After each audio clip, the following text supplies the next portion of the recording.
Hello and welcome to episode 72 of TBR, the To Be Read podcast, where we talk about the books we love and the topics that interest us. My name is Patrick Stemp. I have Michael La Ronn here, as always. How are you, Michael?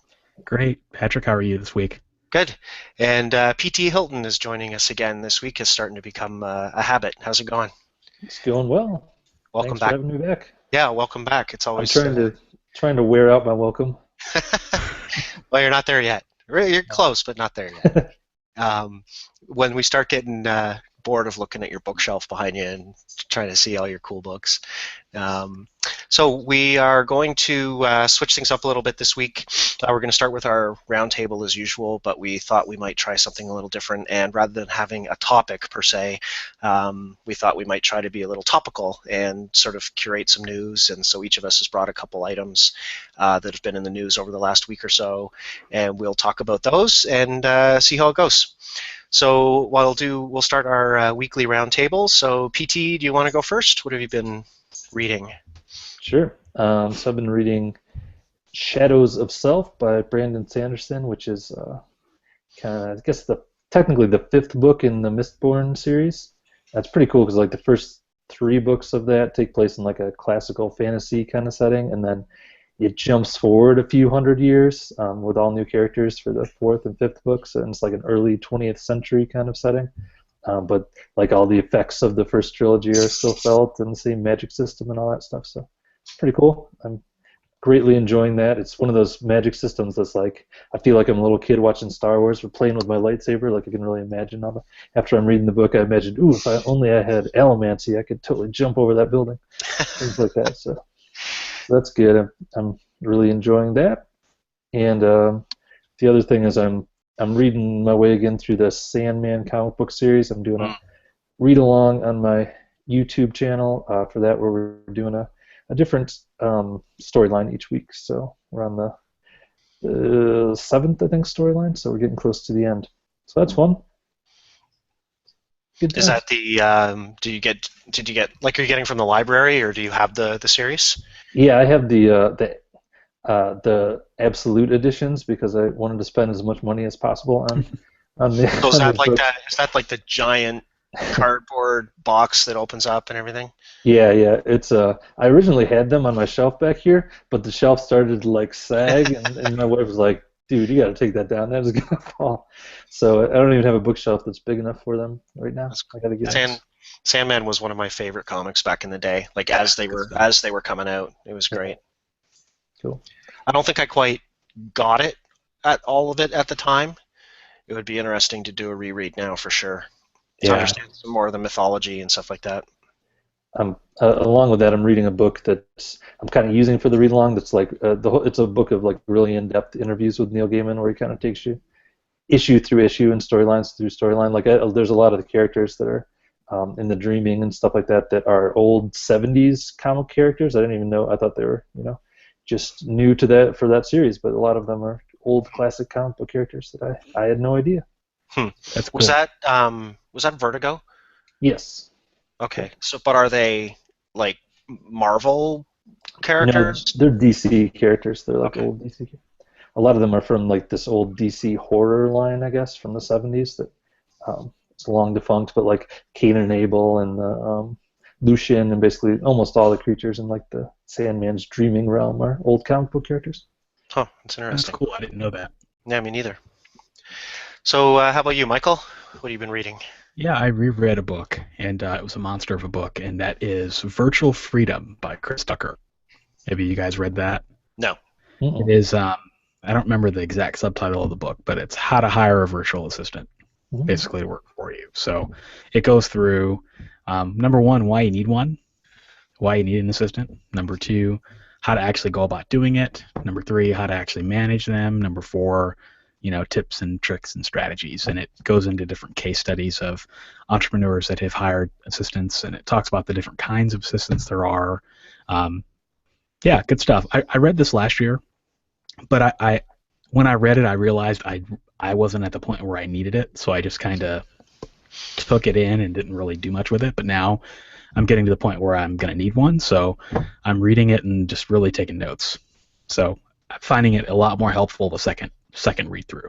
Is that Are you hoping that'll help you out with some of the video stuff you've been Yeah, mentioning? yeah, video and just basic administrative stuff. It's just killing me. So Like writing the books, no, not writing the books. Everything other than that, right? right? Like bookkeeping and all that. It's like Am I gonna am I gonna invite you to an episode of TBR and like some random person is gonna show up like on your behalf? yeah, exactly. Yeah, I'm here on behalf of Michael, and I just want to let you know you can't make it tonight. I, No, I read a really funny article by I don't know if you guys have ever read anything by A.J. Jacobs, but he wrote Hmm. like he writes a lot of funny nonfiction books. But he had an article that was like where he got a virtual assistant and he decided he was going to assign them all the tasks he hated most in life. So like whenever he got in a fight with his wife, he'd have his virtual assistant like handle the fight for him and stuff like that. And he had like his virtual assistant read his kid a bedtime story like over Skype or whatever. And well, I don't all know if it joking was. aside, yeah, I don't know if it was him, but I had heard about somebody, a guy who had for a year, basically hired out to India any fight he had with his wife. So if anytime they got in an I heard argument, about that. yeah, I can't remember who that was. I think it Yeah, was somebody else. that's Call hilarious. call support. Well, all joking aside, though, I mean that is the point of hiring one is that you hire them to do things you don't want to do, right? Like one of the things that I personally hate, I can't stand it, is scheduling. I hate looking at my calendar. I just want my phone to tell me where to go. I can't do any of that. It just drives me nuts. Another thing I don't like is just like spreadsheets. Like getting the macros to work properly. I can't stand that. I spend way more time doing that than I need to. Hmm. So I guess there's a point. I mean, if it's somebody that gets paid to do that and they enjoy it and that's their livelihood, then why not have someone take the brunt of that so that you can actually create content, right? Yeah, for sure. I could see doing that too for stuff if you've got a bunch of books on a bunch of different platforms and tracking all your accounting, the accounting Right. work that you don't need an accountant for. Right. Right. I've got 20 books over 7 different platforms and 3 or 4 different formats, so it's a nightmare. Yeah. My spreadsheets are a train wreck, so need some help. But that's my week. I spent most of the time reading that. Okay. cool. How about So you, Patrick? I was reading Beowulf, and I'm not quite halfway through that. For not a very long book, it's actually quite a bit of a long read, I'm finding, and I think that's because I've been doing 5 minutes here or there. I need to get back to some sort of focus where if I'm going to read, I'm going to sit down for an hour and read, and not 5 minutes in the line for coffee, 5 minutes in the elevator. But so I got I'm almost halfway through. I'm enjoying it. I want to look into the sort of the history of the story a little bit because there's a lot more um, sort of religious discussion than I thought there would be. I thought it kind of not predated that. I know like Gilgamesh predates the Bible, but and I seem to remember that I had read something that maybe this particular version of the story was a little bit heavy on that, and it is very heavy. And there's a lot of God is allowing Beowulf to be this great hero, and it's pretty heavy-handed, but I'm enjoying the story. So I'm going to hopefully get through that this week. One of the reasons I got away from that as well is I was focusing on reading The Story Grid by Sean Coyne, Mm-hmm. which is a book that's been recommended. Has Jamie? I don't think Jamie's read it, but you Yeah, have. he has. He Jamie has. read it. I kind of read it. It was a difficult read for me. It sucked me in for sure. It's definitely a dry read, kind of like the Techniques of the Selling Writer, but it really just kind of sucked me in, and it was a really interesting read on the editing process and just building a story. And it does get confusing. Towards the end when he starts talking about mapping everything out and charting it all. And so, I mean, if you don't like spreadsheets, you won't like this graphing process. But definitely very, very interesting. I think I learned a lot. I think it's a book that I'll be referring to over the years, and it made me want to go back and read Silence of the Lambs, because boy, does he ever love that book. Yeah. And the movie. Like he really talks. He beat for beat through the entire book, every plot point, twist, and he just dives deep into the plot of that book. So I kind of want to reread that after having read the story grid. But I would highly recommend that for readers who are or like writers who are finished a first draft and trying to figure out what to do next. Yeah, when I read the story grid, I actually went back and watched Silence of the Lambs, and it is crazy how accurate that grid is. Mm-hmm. It's almost insane. I just wish I didn't need a rocket science degree to figure out what the hell it says. I mean, it's just I just can't wrap my head around it.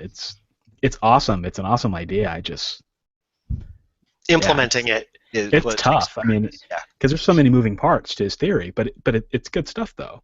Yep. Like the polarity shift, and I remember that was the value shifts. And all that. Yeah, the value shifts. All that stuff was pretty eye-opening for me. And then the positive, the hero at the top being positive, and then you got the villain at the bottom with the negative arcs. I thought that was pretty cool.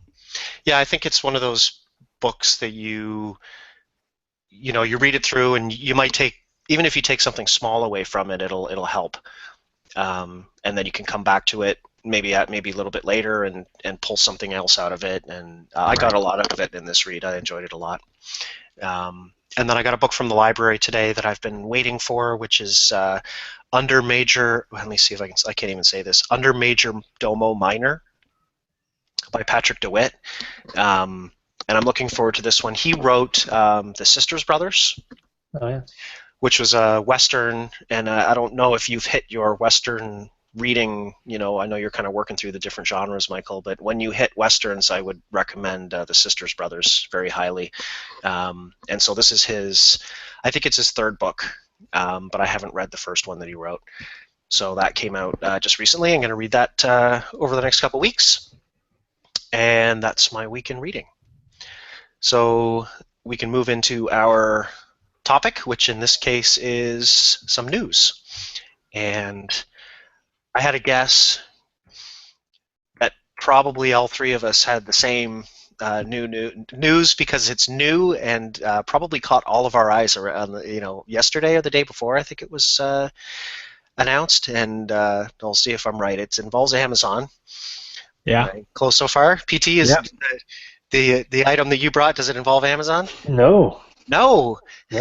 Okay. I want to know though. Tell me about this Amazon. Maybe I'm behind the times here. So Amazon has apparently been running a sting operation and have launched a lawsuit against. Originally, I heard 1,000, but I guess it's over 1,000 now. Individual Fiverr accounts who offer 5-star reviews for $5. And so they're not suing Fiverr, they're suing these 1,000 people. So like I said, they ran a sting operation, so they actually hired some of these people to write reviews secretly to sort of get some proof. They found that people have been, they'll note on their account that they use different computers with different IP addresses to fool Amazon. They sued some individual companies back in April, I guess. And I don't know if I don't think any of these Fiverr users are doing this, but apparently there were some of those companies like Buy Amazon Reviews, with names like that. They were going so far as to do stuff like ship empty boxes to reviewers to try to fool Amazon into thinking that an actual product was, ordered and delivered, and then that person reviewed it. But it'll be really interesting to see if Amazon can pull this off. I mean, I don't know. I haven't seen anything as sort of what kind of damages they're asking for. I mean, it's not like copyright infringement where there's like a $5,000. It's. I'm curious to see. So, what do you guys think about this one? Yeah, I'd say good for Amazon.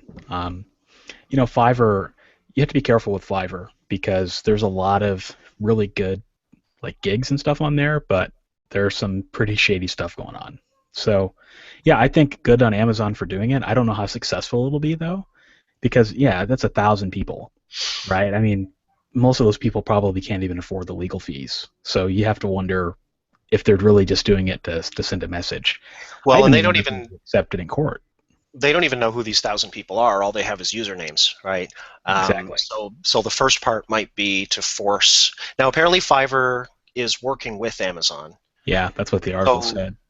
but they may be kind of obligated to not just give up all their user information without a fight.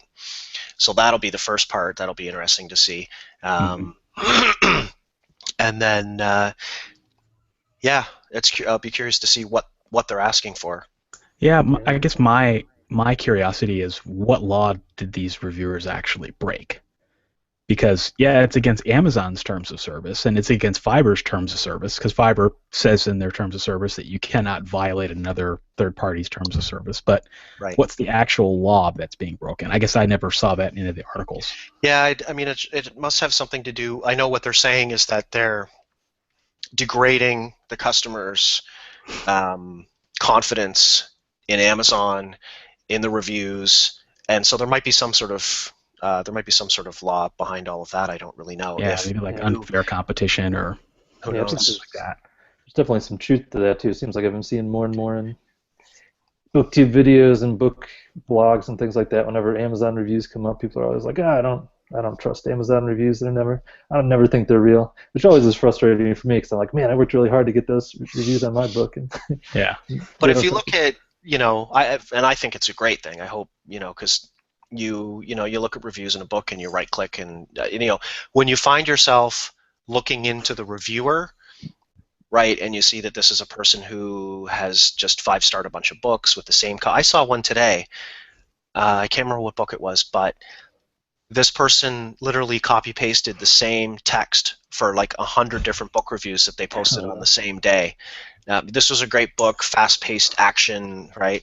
Or you'll look at a reviewer and see that they've only ever reviewed this one book, which may mean it's more legit because maybe they just love that one book enough to jump on and review it. But yeah, I don't typically have any faith in Amazon reviews these days for this reason. Yeah, I think there's going to be some increased regulation on this. Like, I don't think this idea of a retailer cracking down on people that are doing fake reviews is going to go away. Like, I think up until now, it's been, for the most part, a Wild West. I mean, you can kind of say whatever you want. You can use whatever alias you want, and that's kind of why Amazon rolled out that verified review, right? Because they want to be able to show customers that people that are reviewing their products are actually legitimate and can verify their identities.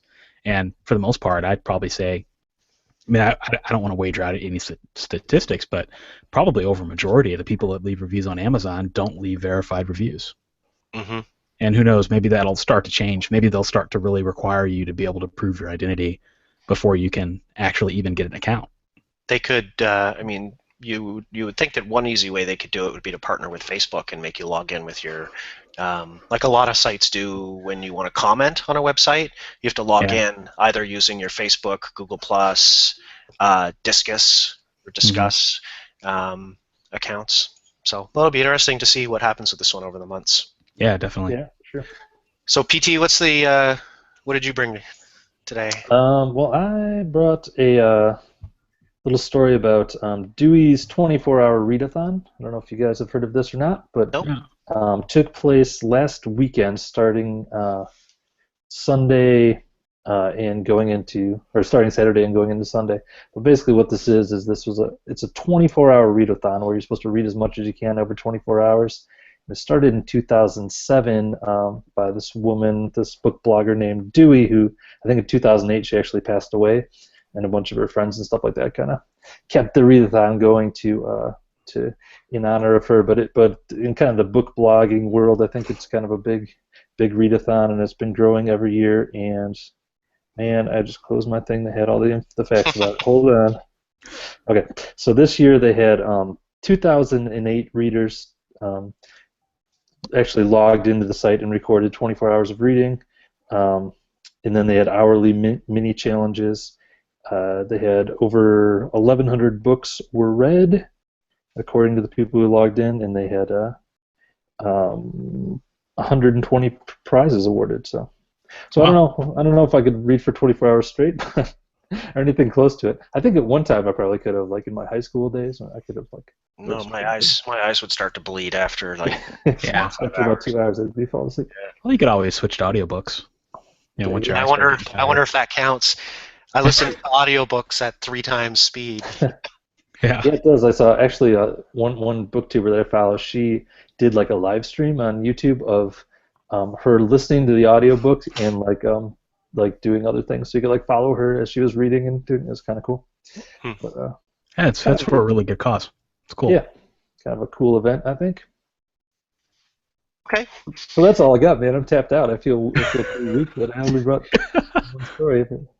See, I don't know if I should let you off the hook because you're the guest, or you've been here what 4 or 5 times. You should know better. Well, I don't know.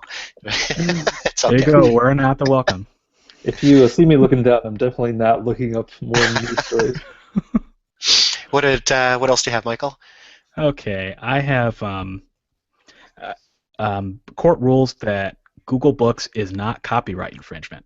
So if you guys have followed the misadventures of the Authors Guild these last couple of years, one of the things that they've done is filed suit against Google Books for indexing a ton of books, textbooks, fiction, nonfiction, you name it, in their Google Books archive, and the Authors Guild claimed that it was copyright infringement because they were indexing those books and displaying them on the Google Books website without permission.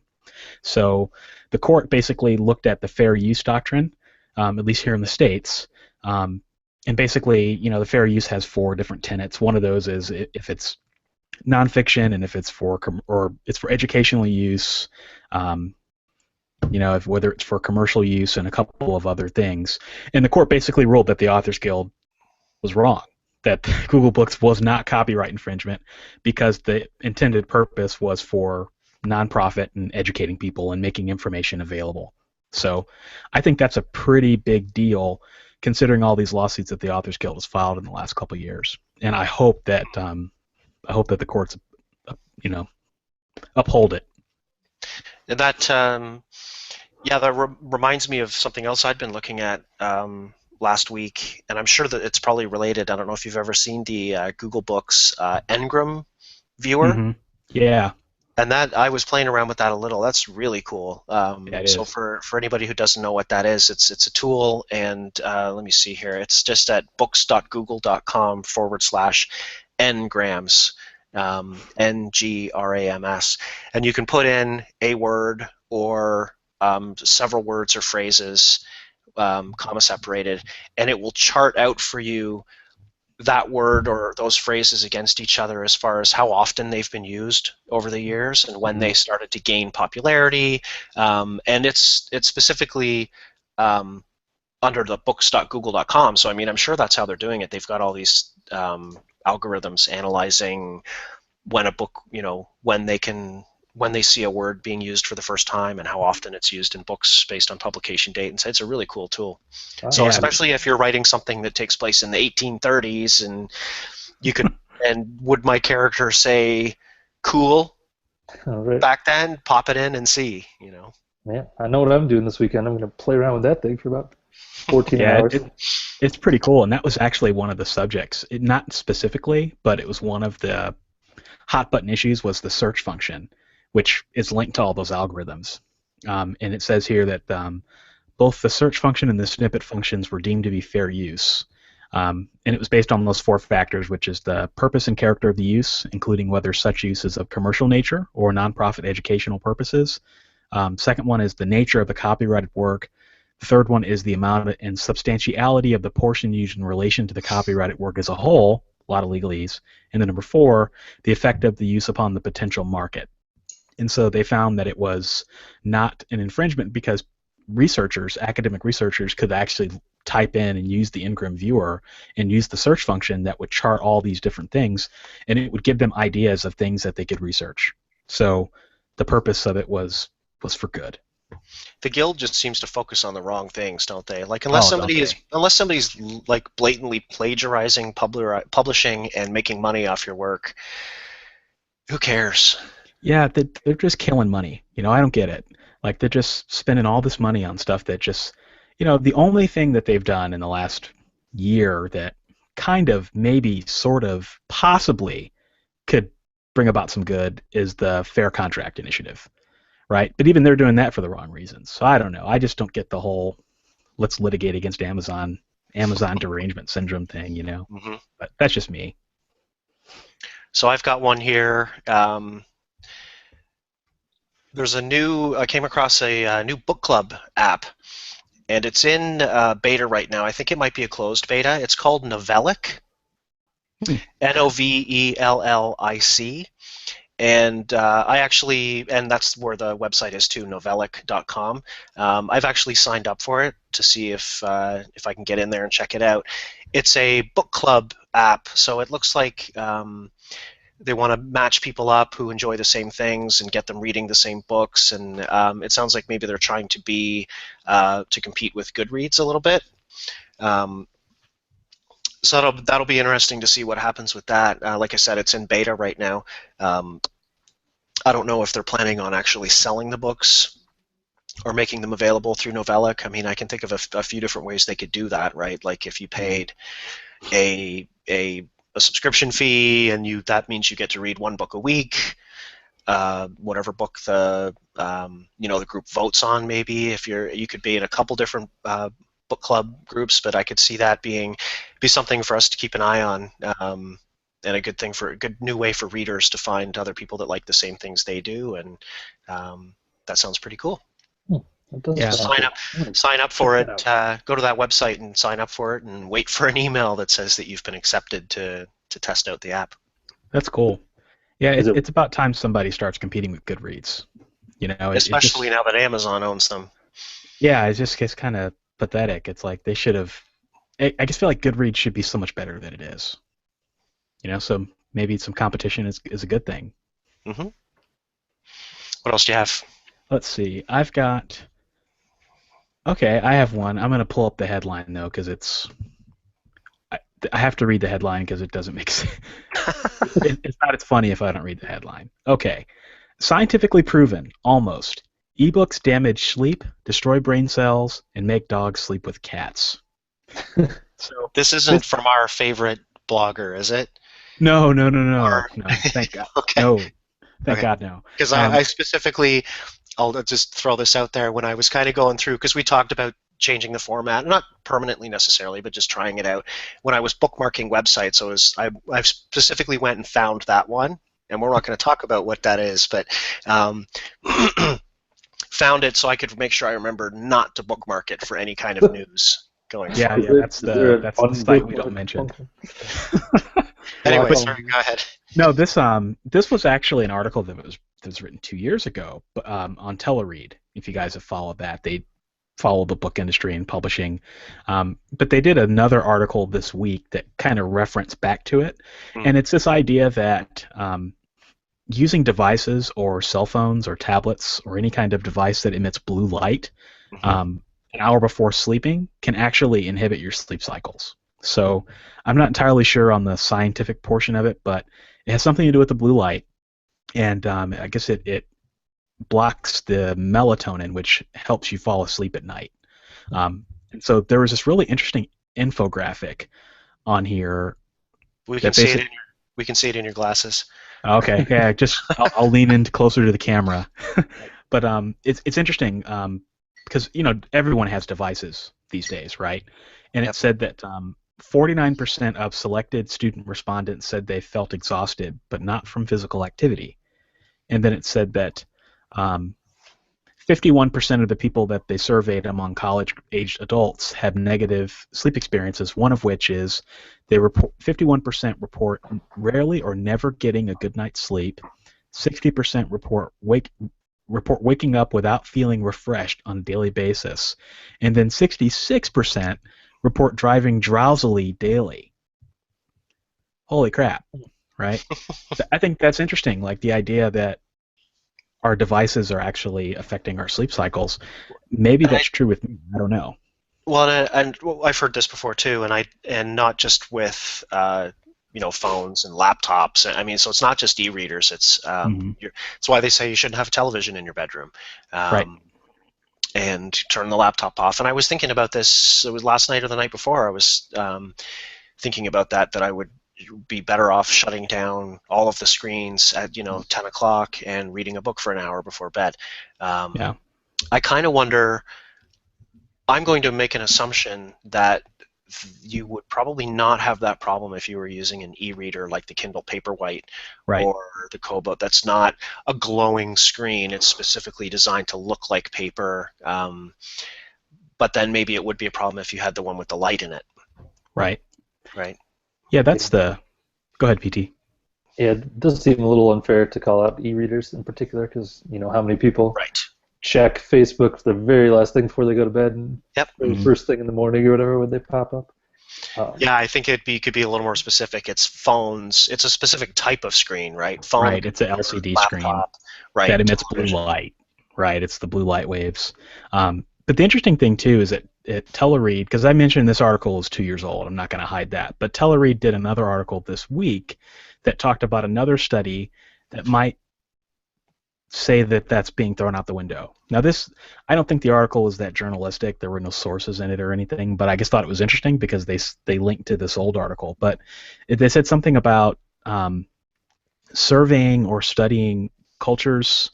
There was a culture in Australia. Have you guys seen the movie The Gods Must Be Crazy? Mm-hmm. Mm-hmm. Okay. Yeah. They did a study on them to see how much sleep they were getting compared to people in industrialized nations, and it said.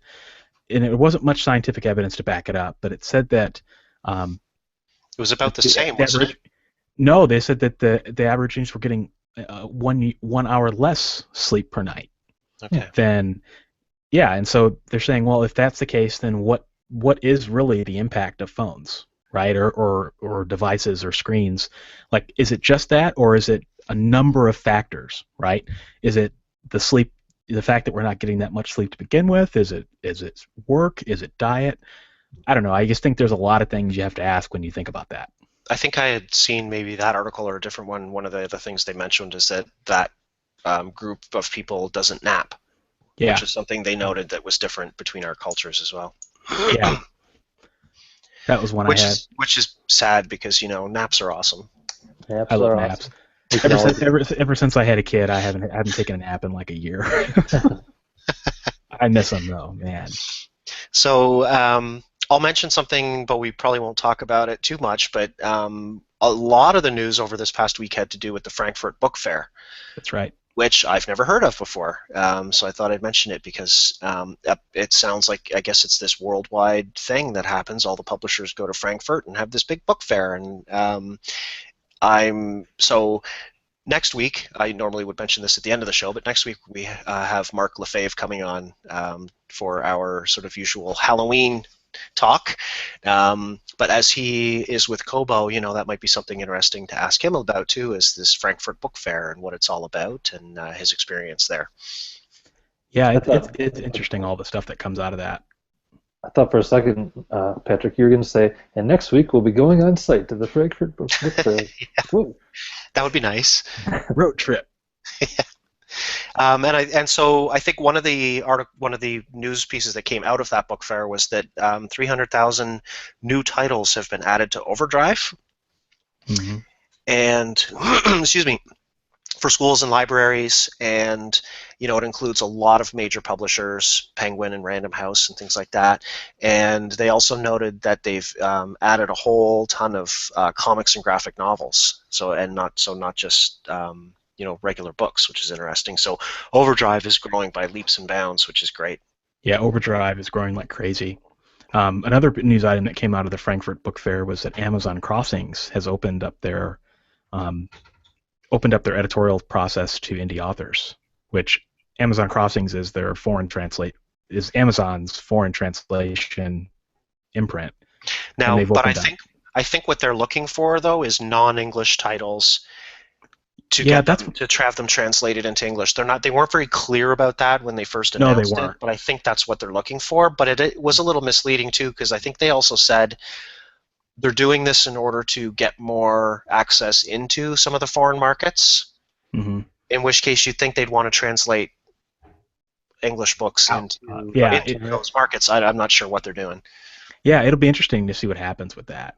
Like, hopefully they'll clear up their message, right? Because I submitted my book for considerations, and maybe I guess wasted my time. But I'd also be really curious to know what their deal is, right? They're paying yeah, for the translation and localization as part of that too, obviously. I think that's actually the more difficult part, right. and it'd be interesting. I'd be curious to know what the deal is that they're striking with authors, like what kind of a cut the author gets after they do all that work. Yeah, I mean, I think as readers we all benefit from it, right? I mean, there are more books from different cultures and different experiences coming into English, Yeah. and with Amazon's push, giving them the push that their imprints usually get on the bestseller lists, could find some really interesting stuff. Yep. I had one final article, Go ahead. and it wasn't really an article, but it was more of just and maybe it's just a states thing, but it seems like Amazon was beating everybody over the head with Kindles this week. Like it seemed like every day I heard something about, oh, get the Kindle Paperwhite, $50 off, or the $50 Fire tablet that's out this week. Like, if you don't own an e-reader or a tablet, now is like the perfect time to get one because they're like ridiculously cheap.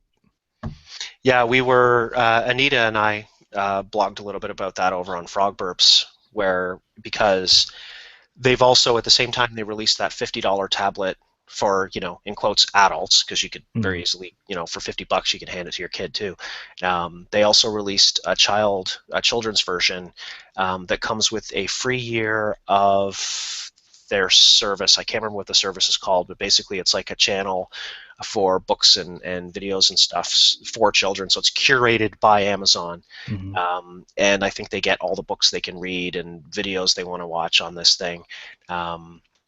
But it is curated by Amazon, so you may not have control over what your kid is watching. I mean, it's probably safe, right?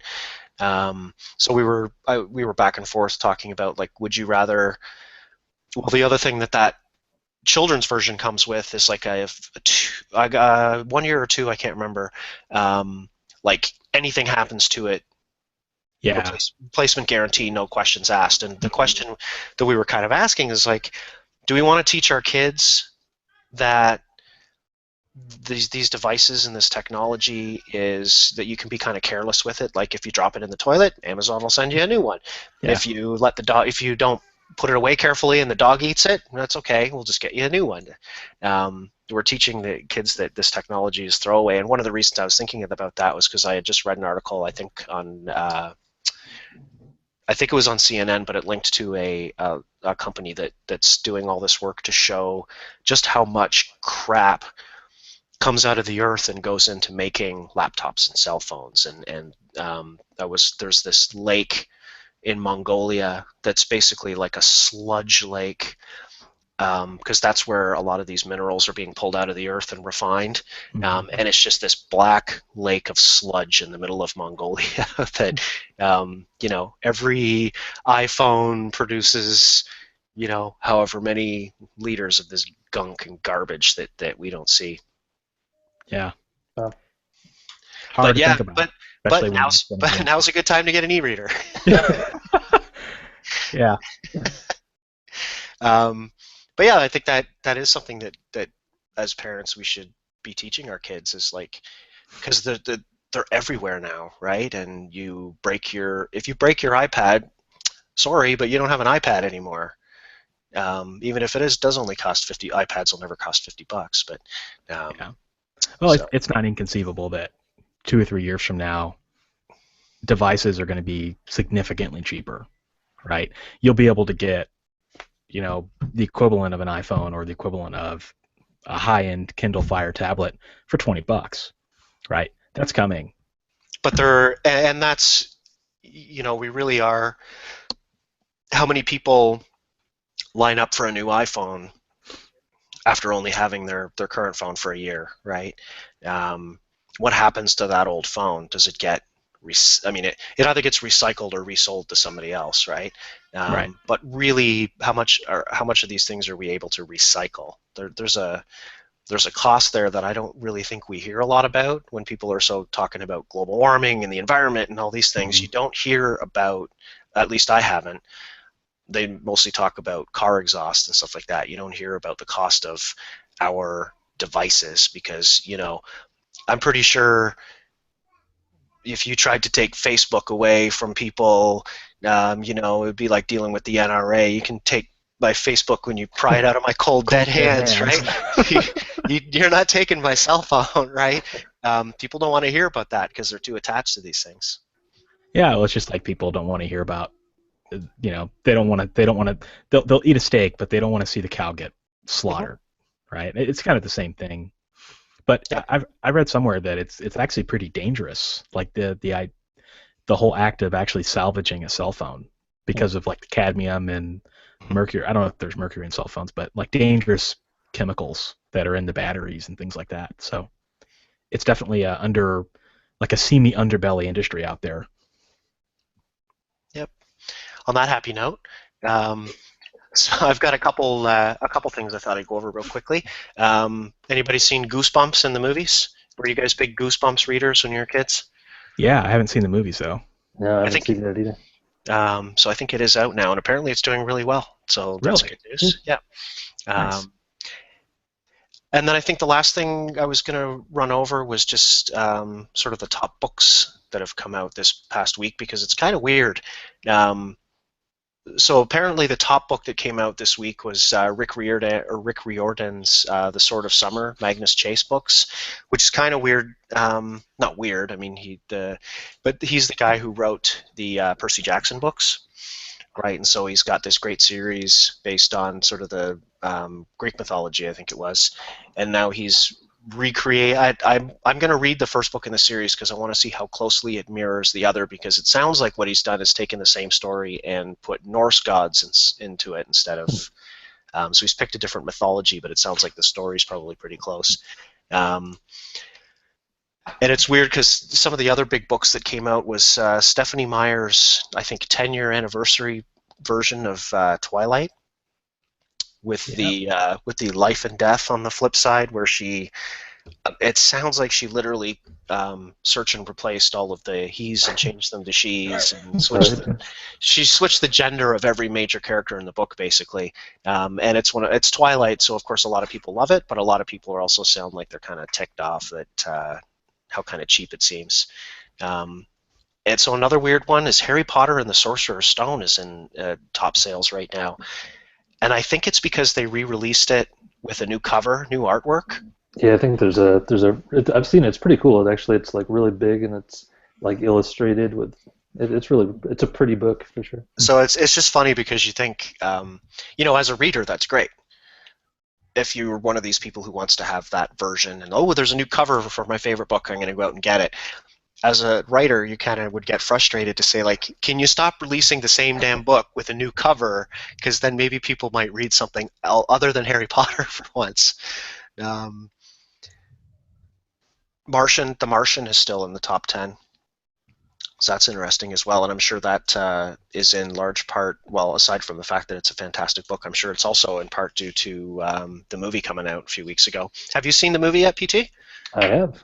What'd you think? Great. I liked it a lot. It was fantastic, yeah. Matt Damon, it was perfect for that role, eh? Yeah, for sure. And Michael, you still haven't seen it? Still haven't seen it. Telling you, take your daughter. She'll love it. She'll love it. Yeah, I do like these new covers for Harry Potter. It's pretty cool. Are the one you're referencing? It's got him and Hagrid in Diagon Alley. Is that? The one I saw is it's big and square, and it's got kind of almost like a faux red leather kind of cover. Oh, okay. Well, never mind then. I had also seen, because adult coloring books are all the rage right now, and I had seen, it looks like they've done that with Harry Potter too. They've released like a Harry Potter adult coloring book, which actually looks pretty cool. So, I think that was everything I had. And I like the new format. Well, we won't call it a new format yet because I don't know that we're going to do this every week. But I think, I enjoyed talking about this stuff. There's certainly no shortage of news for readers out there, so it might be at least something that we touch on every week for sure if we've got one or two things to talk about. It was fun. Yeah. So thanks again for coming, PT. Filling in for Jamie. Thanks for having me. Yeah. And so next week, as I mentioned before, we're going to have Mark Lefebvre on from Kobo, and we had him on. He's been on a few times. We had him on last around Halloween, so we're going to do the same thing again this year. Talk about some scary books and maybe a little bit of news too. So until then, everybody have a great week, and we'll talk to you then. See you next week.